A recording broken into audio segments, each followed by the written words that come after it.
Hello friends and welcome to the exams made simple. तो एक बार फिर से हम मिल रहे हैं for the Indian Express analysis. जैसा कि आप सब जानते हैं कि हम ऑलरेडी द हिंदू का एनालिसिस करते हैं, प्लस जो भी इंपॉर्टेंट करंट अफेयर्स रहता है वो हम कर ही रहे हैं। करंट अफेयर्स में तो हमने कहीं ना कहीं अपना एक नाम अच्छा बना लिया है, बट अभी स्टैटिक वाले पोर्शन के लिए हमने यूपीएससी 2023 की जो सीरीज स्टार्ट की है, definitely you people will make us proud there as well.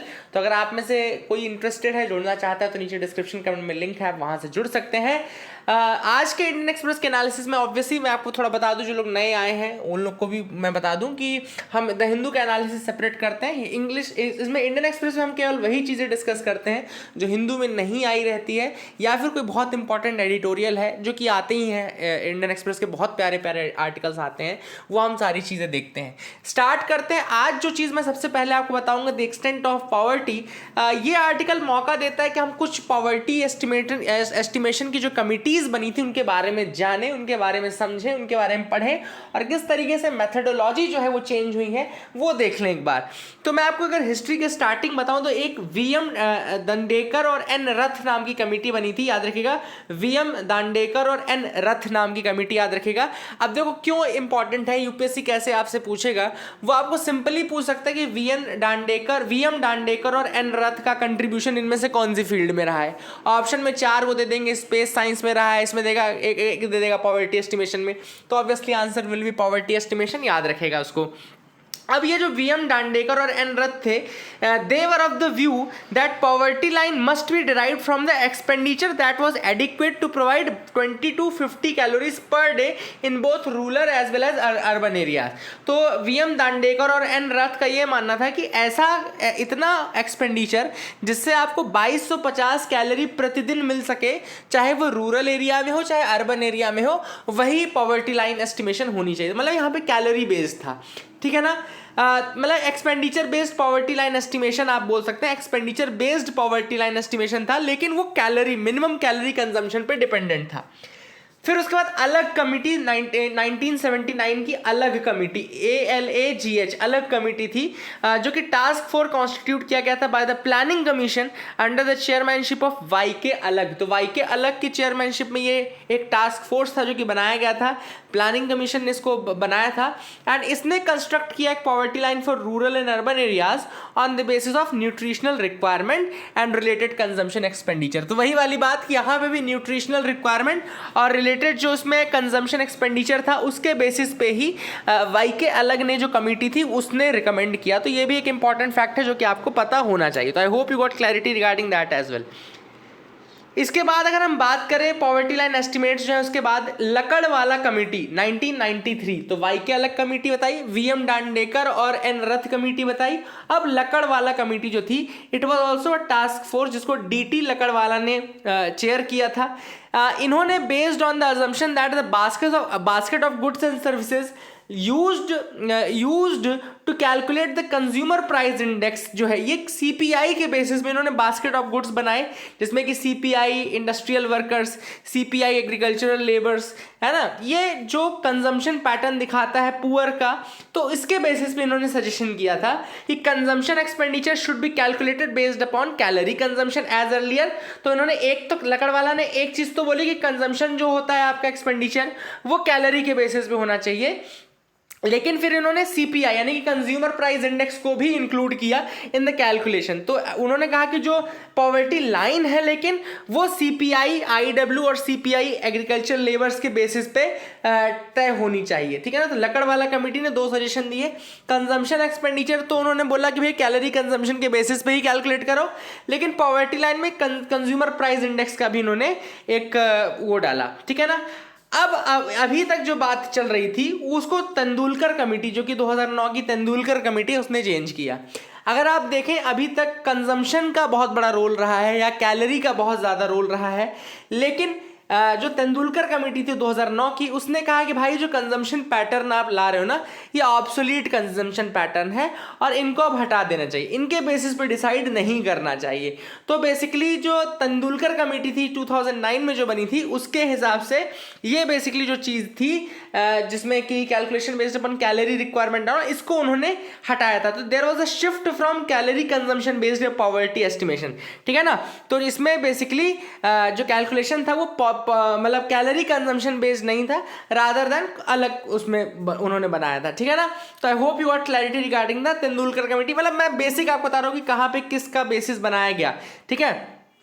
Expert group जो तेंदुलकर कमेटी में थे, उन्होंने all India urban poverty line basket बनाया, all India urban poverty line basket बनाया, जिसके बेसिस पे उन्होंने डिराइव किया स्टेट लेवल के रूरल एंड अर्बन पॉवर्टी, उसको डिराइव किया, ठीक है ना। वहीं पे एक कमेटी थी रंगराजन कमेटी, जिसने क्या किया, उसने फिर से all India rural and urban poverty basket पे तो निकाला, लेकिन फिर से उन्होंने न्यूट्रिशन और कंजम्पशन को बेसिस बनाया, ठीक है ना।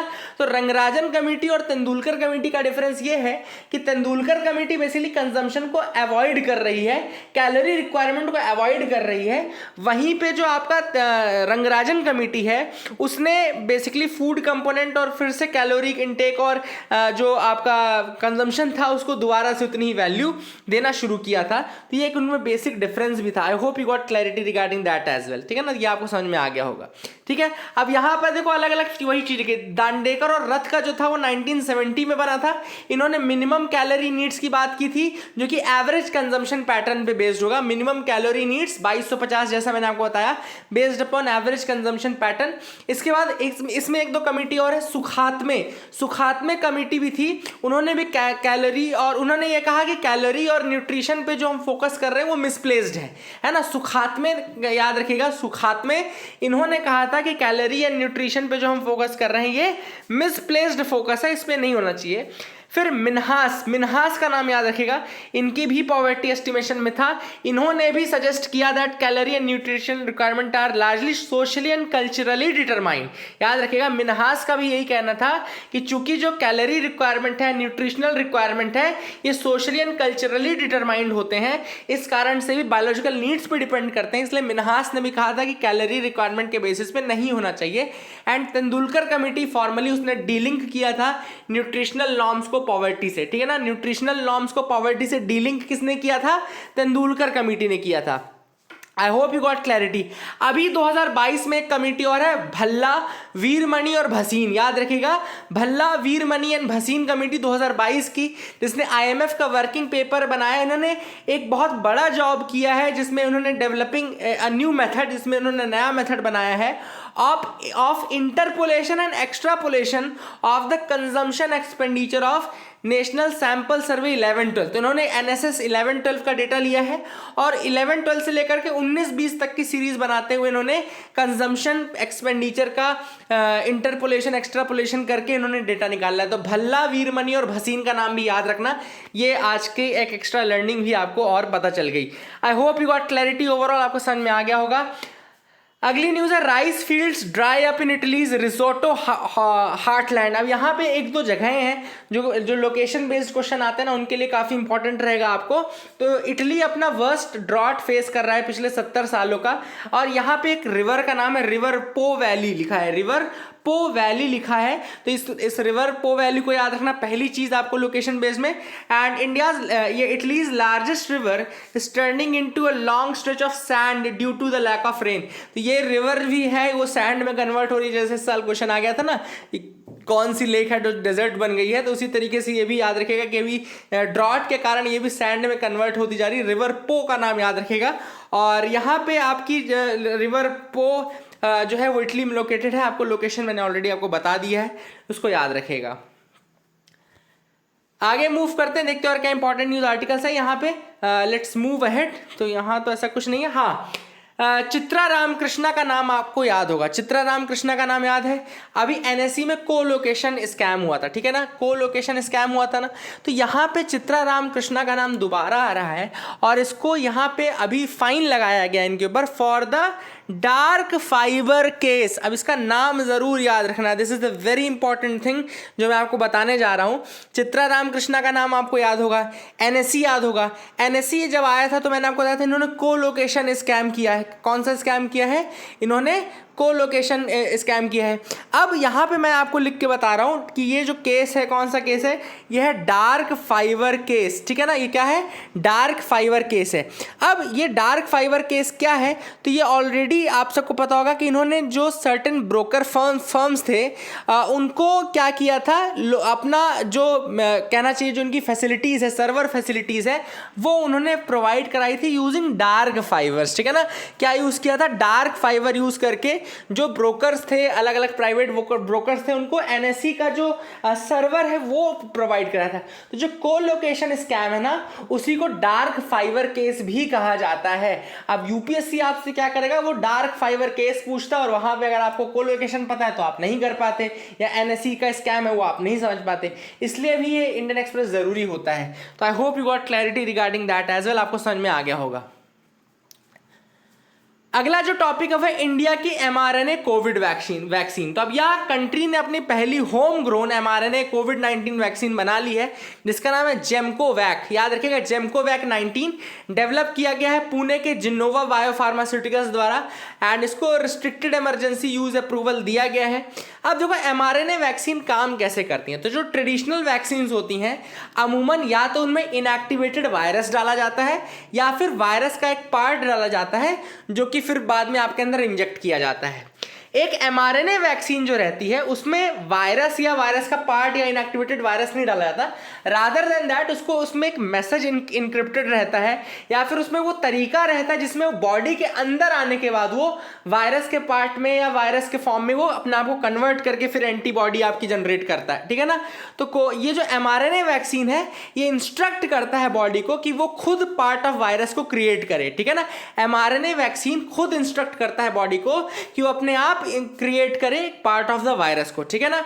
याद रखिएगा जो कोविड-19 की वैक्सीन है फाइजर की एंड मॉडर्ना की, दोनों एमआरएनए बेस्ड ही है, मैसेंजर आरएनए का यूज करते हैं जो कि डिलीवर करता है message to the immune system. क्या होता है मैसेंजर आरएनए क्यों बोल रहे हैं? क्योंकि वो मैसेज डिलीवर करता है फ्रॉम मतलब टू द इम्यून सिस्टम, और that is the thing which is important. जैसे यहाँ पे जेनेटिकली इंजीनियर्ड एमआरएनए जो है वो इंस्ट्रक्ट करता है सेल्स को कि वो स्पाइक बना ले प्रोटीन का।